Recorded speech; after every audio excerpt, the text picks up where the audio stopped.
దయచేసి ఇట్లాంటి వాళ్ళకి మనం సపోర్ట్ చేయాల్సిన అవసరం ఉంది. వీళ్ళల్లో పొరపాటు ఉంటే మనం సరిదిద్దాలి. దయచేసి కామెంట్ చేయకండి. ఎవరిని కూడా కామెంట్ చేస్తే చప్పట్లు కొడితే ఎక్కువ పని చేస్తారు. కొట్టండి సార్ ఒకసారి. కామెంట్ చేసి మనసు కానీ బాధపడితే ఇంకోసారి పని చేయాలన్న అవసరం ఉండదు అనిపిస్తుంది. అందువల్ల thank you sir, thank you so much. మీకు అందరికి కూడా కూర్చోండి సార్.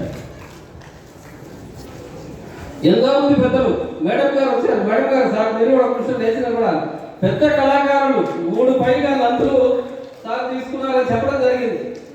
పెద్దవాళ్ళు చాలా మంది ఉన్నారు. సో ధన్యవాదాలండి మేడం వచ్చిందానికి చాలా థ్యాంక్స్ అండి. సో ఇట్లాంటి వాళ్ళందరూ డాన్స్ మీద వచ్చారు. ఎవరి కోసం వచ్చారు?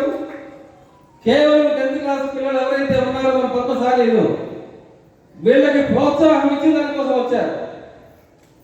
అందువల్ల మనందరం కూడా కులాభిమానాన్ని పెంచుకొని మన వాళ్ళకి సాటి పద్మశాలికి ఇబ్బందుల్లో ఉన్న పరిస్థితుల్లో మనం చేయగలిగినంత సాయం, మాట సాయం కానివ్వండి, ఏ సాయమైనా కానివ్వండి